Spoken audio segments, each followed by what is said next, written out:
Bonjour à tous et bienvenue dans le tutoriel la boîte à outils d'Axel Oscar pour Challenger Sail. Dans ce tutoriel, je vais vous expliquer la boîte à outils que je possède tout en sachant que moi je ne suis pas un constructeur ni un fabricant de cerfs-volants.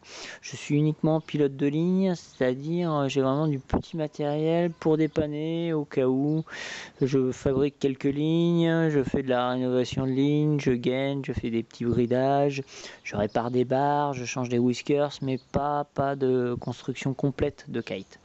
Alors tout d'abord, nous allons faire un petit aperçu bref de cette boîte à outils, de tout ce qu'il y a dedans. Donc là, moi je fonctionne avec une petite boîte à outils qu'on trouve à 15 €, c'est pas très cher. Donc voilà, il y a un petit support par-dessus. Donc après, j'ai quelques petites brides. Donc là, c'est pareil, plusieurs bridages pour faire les bridages ou des échelles de nœuds. Là on a tout ce qui est pour fabriquer des lignes, voilà, on en verra tout ça en détail. Il y a également quelques plaquettes éventuellement. Là j'ai ma petite boîte, j'appelle ça ma petite boîte magique avec tous les petits outils à l'intérieur, je trouve ça super, on en discutera.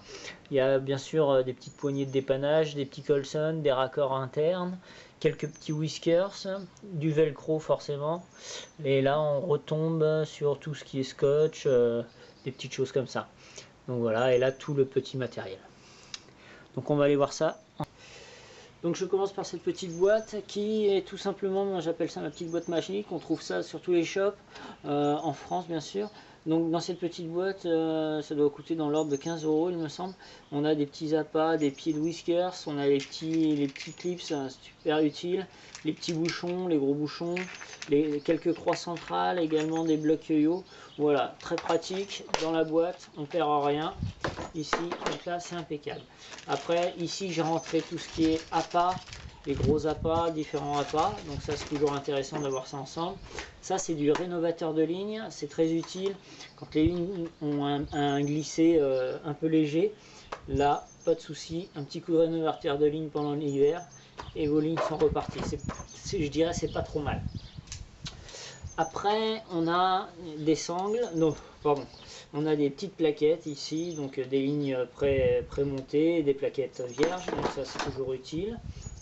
Voilà, donc voilà deux paires de sangles de dépannage, on ne sait jamais, ça peut toujours servir. Ici dans cette petite boîte, donc des élastiques, toujours intéressant d'avoir ça aussi. Bien sûr les velcro, donc voilà, on se trouve ici. Après un petit paquet de Colson, des fois on veut attacher une petite chose vite fait, tac, un petit Colson, impeccable.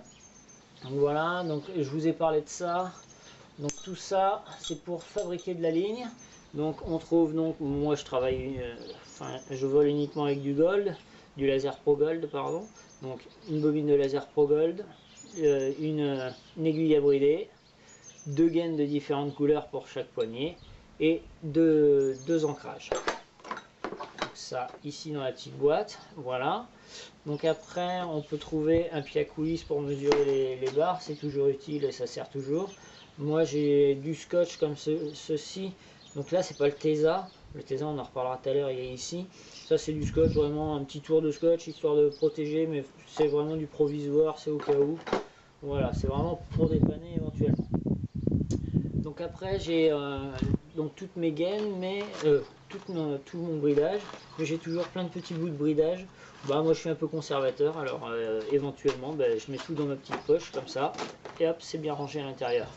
Forcément les éponges, bon celle-ci est un peu usagée, il y en a une autre, ce sont des éponges qui ont toujours servi à laver uniquement les cerfs-volants. Pourquoi? Car si on prend une éponge de cuisine qui a plein de gras, l'Icarex va forcément être sali. Donc voilà, moi je remets mon petit truc par dessus, comme ceci. Donc ici, chose intéressante, des petits whiskers, tout près, on sait jamais, clac, on remet un petit whiskers.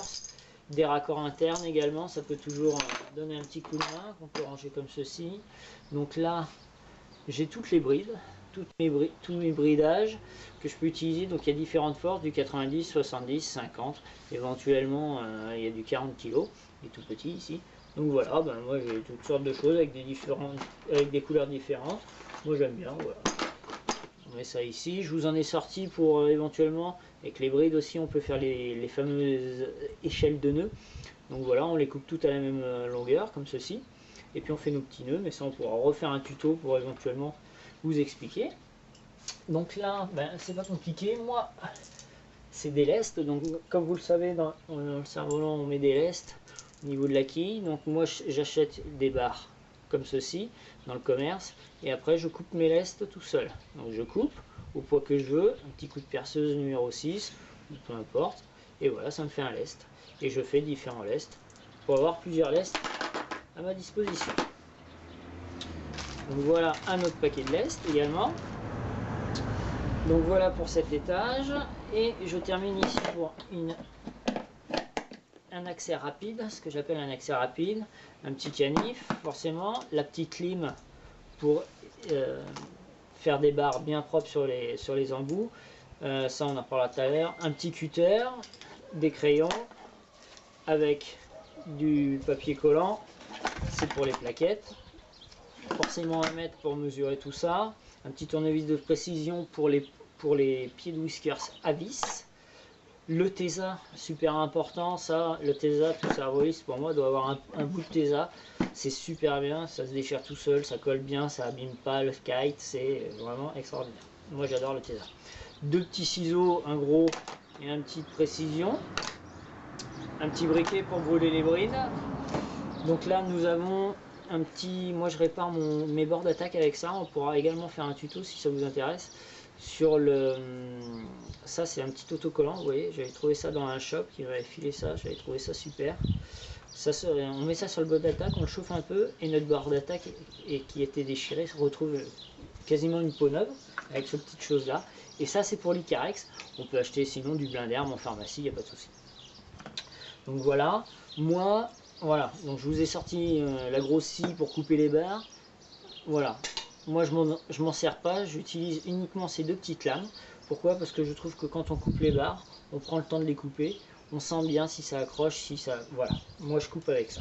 C'est plus fin et c'est plus régulier pour moi. Voilà, et je vous ai mis ça forcément, lunettes de soleil indispensables au cas où on oublierait notre paire à la maison ou ailleurs. Et forcément la petite liste de tous les tricks qui existent, toujours dans la poche, c'est toujours bon à avoir.